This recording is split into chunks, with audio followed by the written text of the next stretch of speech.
नमस्कार, आप देख रहे हैं 4 PM। मैं हूं आपके साथ सिमरन। महाराष्ट्र में मतदान की तारीखों का ऐलान होते ही सियासत और तेज हो गई है। पिछले 5 वर्षों में महाराष्ट्र की राजनीति में अप्रत्याशित उथल-पुथल हुई है। राज्य की जनता ने एक के बाद एक कई सियासी झटके देखे हैं, लेकिन क्या जनता इन झटकों को पचा पाई, ये तो आने वाले दिनों में साफ हो जाएगा। आपको बता दें कि मंगलवार को चुनावों की घोषणा के साथ राज्य में 6 प्रमुख राजनीतिक दलों की परीक्षा 16 अक्टूबर से शुरू होगी। महाराष्ट्र में 288 सीटों पर विधानसभा चुनाव हो रहे हैं। 2019 से 2024 तक 5 साल का कार्यकाल महाराष्ट्र की राजनीति में अप्रत्याशित घटनाओं का दौर रहा। वहीं चुनाव का ऐलान होते ही केंद्रीय गृह मंत्री अमित शाह ने मुख्यमंत्री एकनाथ शिंदे को संबोधित करते हुए एक ऐसा बयान दिया जिसको लेकर के अटकलों का बाजार गर्म है। एकनाथ शिंदे दोबारा सीएम पद के चेहरे होंगे या नहीं, इस पर प्रश्न चिन्ह लग गया है। दूसरी तरफ शिवसेना उद्धव ठाकरे गुट के नेता संजय राउत ने पूरे मसले पर चुटकी ली है। बता दें कि अमित शाह ने सीएम एकनाथ शिंदे को संबोधित करते हुए कहा कि हमने हार मान ली, आपको प्रदेश का मुख्यमंत्री बनाया, अब आपको जरूरी कदम उठाना चाहिए। अमित शाह के इसी बयान पर महाराष्ट्र के राजनीतिक गलियारों में चर्चाओं का बाजार गर्म हो गया है। बता दें कि केंद्रीय मंत्री अमित शाह ने भी ये कहा कि आपके लिए हमारे लोगों को बलिदान देना पड़ा। अमित शाह का ये बयान महायुति यानी कि बीजेपी, शिवसेना, शिंदे गुट और एनसीपी अजित पवार गुट के उम्मीदवारों की सूची आने से पहले आया। पिछले कुछ दिनों से महायुति गठबंधन में मुख्यमंत्री चेहरों को लेकर घमासान भी है।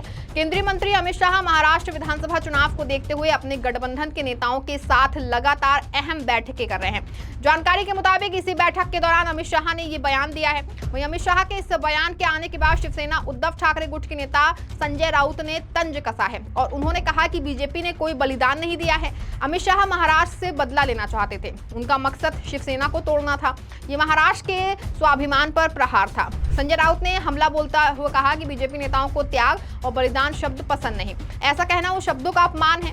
ये केवल शरद पवार उद्धव ठाकरे की पार्टियों को तोड़ना चाहते हैं, इसे त्याग नहीं स्वार्थ कहते हैं। वहीं महायुति के सीट फॉर्मूले के साथ साथ उम्मीदवारों की सूची की घोषणा जल्द होने की संभावना है, जिसको लेकर के सवाल उठ रहे हैं। क्या अमित शाह का बयान सीएम एकनाथ शिंदे की शिवसेना पर सीट फॉर्मूले को लेकर दबाव बनाने की रणनीति है? सवाल यह भी उठ रहा है कि क्या एकनाथ शिंदे को दोबारा मुख्यमंत्री पद दिया जाएगा या फिर मुख्यमंत्री पद के लिए कोई और चेहरा होगा? फिलहाल अभी तक की जानकारी के मुताबिक महायुति गठबंधन में महाराष्ट्र विधानसभा चुनाव में बीजेपी 150 में से 160 सीटों पर चुनाव लड़ेगी।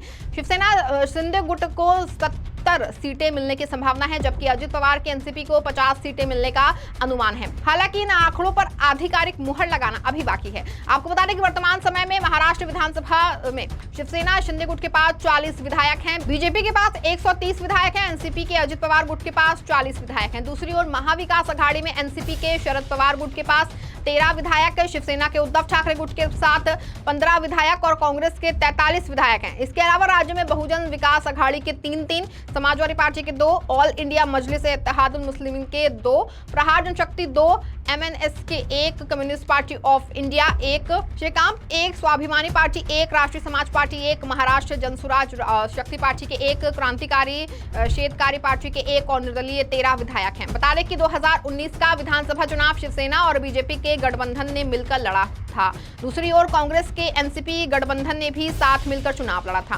बीजेपी और शिवसेना के गठबंधन को बहुमत तो मिल गया, लेकिन मुख्यमंत्री पद को लेकर के गठबंधन टूट गया। इसके बाद लगातार कुछ दिनों तक महाराष्ट्र में राजनीतिक प्रयोग शुरू हो गए। इन्हीं दिनों में से एक है 23 नवंबर 2019। उस दिन सुबह बीजेपी ने अजित पवार के साथ मिलकर सरकार बनाने की कोशिश की। 23 नवंबर को 2019 की सुबह देवेंद्र फडणवीस और अजित पवार राजभवन पहुंचे। उन्होंने क्रमशः मुख्यमंत्री और उप मुख्यमंत्री पद की शपथ ली। हालांकि अगले कुछ घंटों में ही ये स्पष्ट हो गया कि प्रयोग विफल हो गया है, क्योंकि एनसीपी अध्यक्ष शरद पवार और पार्टी विधायकों ने बाद में स्पष्ट किया कि वो बीजेपी के साथ नहीं जाएंगे।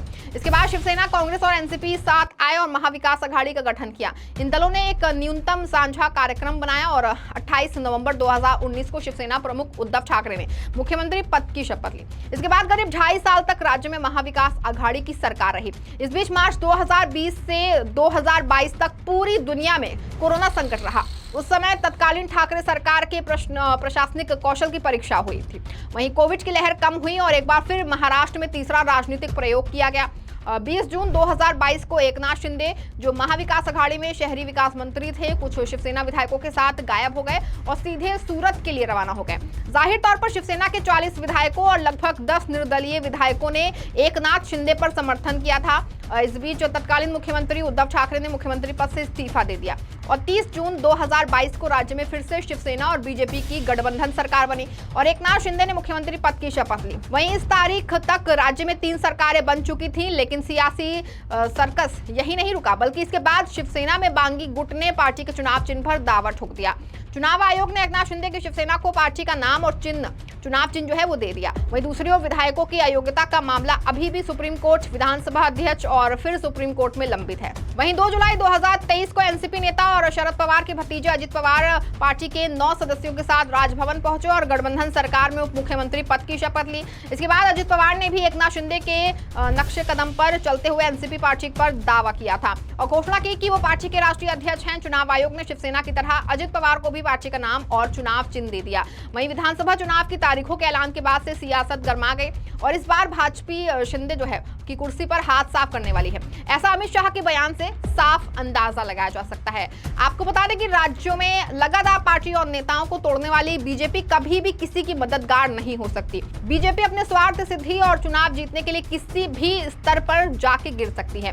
बता दें कि पिछले 2 सालों में जहां तमाम राजनीतिक हलचलें चल रही थी, वहीं महाराष्ट्र में आरक्षण की बहस भी तेज हो गई है। मराठवाड़ा से शुरू हुआ मराठा आरक्षण आंदोलन 1 साल के भीतर ही राज्यव्यापी हो गया और इतना ही नहीं, इससे राजनीति में भी भूचाल आ गया। मराठों के लिए ओबीसी के तहत आरक्षण देने की मांग ओबीसी समुदायों को नाराज कर रही है। सरकार ने मराठा समुदाय के लिए 10% आरक्षण का ऐलान किया है, लेकिन कुणबी प्रमाण पत्र के लिए विवाद बना हुआ है।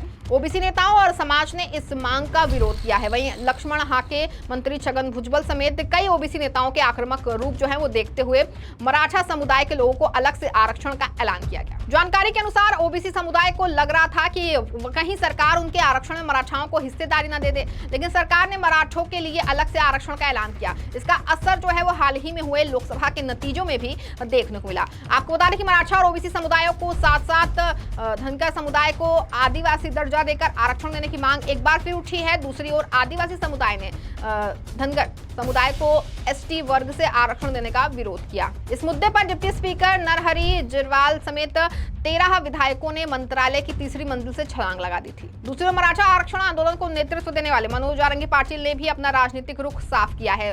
इसका असर कई विधानसभा क्षेत्रों में दिख सकता है। वहीं लोकसभा चुनाव में महायुति को जितनी सफलता की उम्मीद थी उतनी नहीं मिली। इसके बाद विधानसभा में महायुति आक्रामक नजर आई। पिछले कुछ दिनों में सरकार की ओर से कई बड़े ऐलान किए गए, चाहे वो लड़की बहन योजना हो या युवाओं को भत्ता देने वाली की योजना। कई माध्यमों से लोगों को के बैंक के खातों में पैसा है। इससे महाविकास अघाड़ी के सामने चुनौती भी बढ़ गई। लेकिन अब देखना होगा कि लोग 5 साल के राजनीतिक भूचाल, विचारधारा, बेरोजगारी, भ्रष्टाचार, सूखा और राजनीति में नैतिकता के आधार पर वोट देंगे या फिर आरक्षण, जातीय समीकरण और नए गठबंधन को स्वीकार करेंगे। इस खबर फिलहाल बस इतना ही। तमाम राजनीतिक खबरों के लिए बने रहें, जुड़े रहें 4PM के साथ। धन्यवाद।